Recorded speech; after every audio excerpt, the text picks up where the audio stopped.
Hey guys, so I'm on my way to London.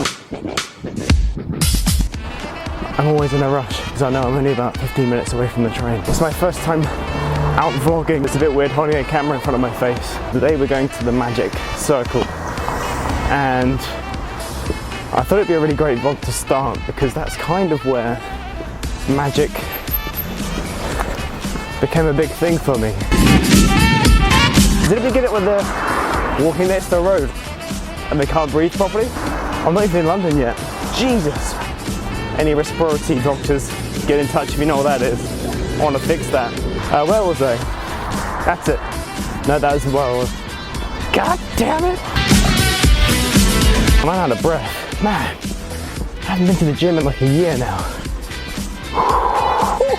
Right, I'm nearly at the train station.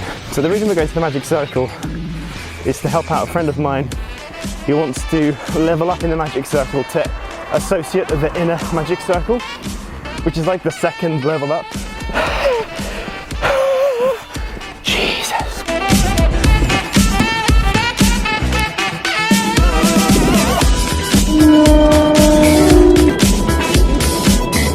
Please remember to collect all your personal belongings when leaving the train.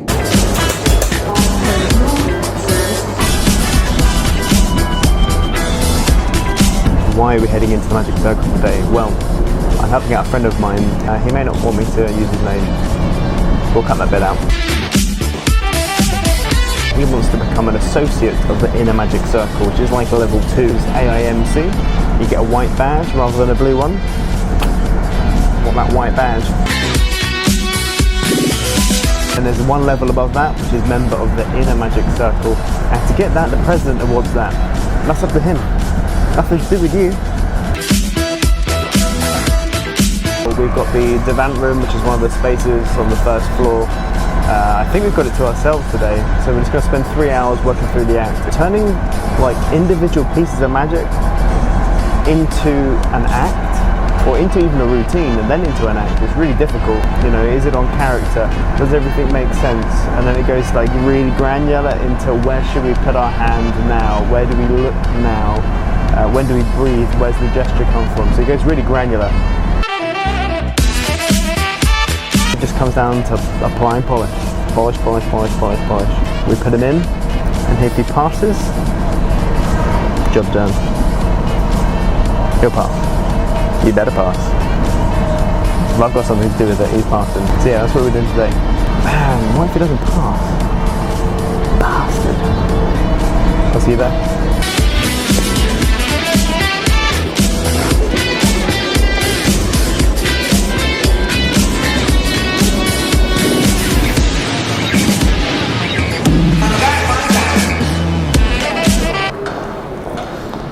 We are at Euston in London, and I've made this trip hundreds of times, and it brings back some good memories actually from when I used to go to the Young Magicians Club, which is a Magic Circle youth initiative.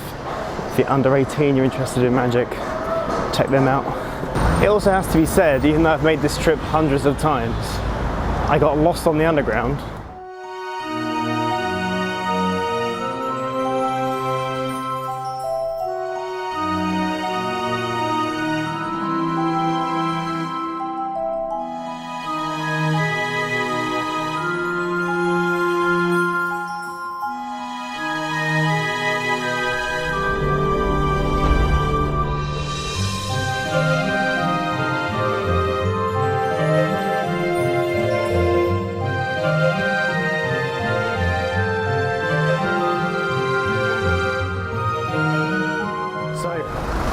We're just on the way back from the Magic Circle. I know I'm really shaky. Really good session actually. The act has come so far. So much work has gone into it. It's a lot smoother, slicker. Worked out a few timing and pacing things. It's really interesting helping somebody work out an act to try and score really high points on something because of the amount of detail and the tiny little elements that you need to add to make something really perfect and slick. So a lot of effort has gone into this, and the amount of time spent on just like a 10-second segment has made all the difference to a piece of magic. It's a new routine. So He's put a lot of effort in, a lot of time's gone into it. And every little detail counts. I think when it comes to magic, you've really got to think about what your audience are thinking, what they're looking at. And in the framing of watching a magic show, people are also aware that you're trying to deceive them and direct their attention. So you need to take that into account and be as deceptive as you can with everything. Because people are smart, really smart, and they understand when something doesn't make sense. They don't know quite why it doesn't make sense, but they understand it doesn't make sense. And if they see something that doesn't make sense, then they feel as if they've got a hold, or they understand what's happening. So really good session today. And now, as always, I'm now rushing to get a train. I left just on time. I said hello to a number of friends at the Magic Circle. I can't really film in there properly, but yeah, all in all, great.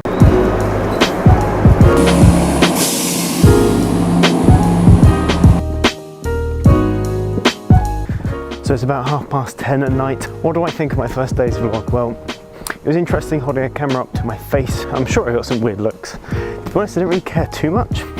It kind of reminded me when I was a street performer. I just had no inhibitions. I'm looking forward to doing more of these. Hopefully they're going to be getting better as time goes on. Bear with me. If you like what I do or whatever, then I'd love to see any kind of a like would be great. I'm not expecting you to subscribe just yet, but hey, subscribe. But it's my first one, so it could be a little bit shit.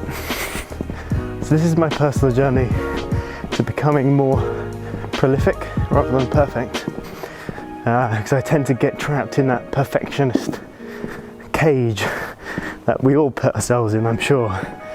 So yeah, just kind of pushing my boundaries, trying this out. I'm going to try and get as many daily vlogs as I can. I'm not going to promise every single day, because some days I just wouldn't be able to. And who knows, maybe in like 20, 30 years time, my kids, my grandkids can watch this and see how I used to live, I suppose, and work, and what my thoughts were and where I was. And that's kind of a cool thought, to think that my kids and grandkids could be watching this right now. And hello, by the way. Cool. That was pretty cool. What did I think of my first vlog? It was interesting. They'll get better as time goes on. I'm pumped to do more.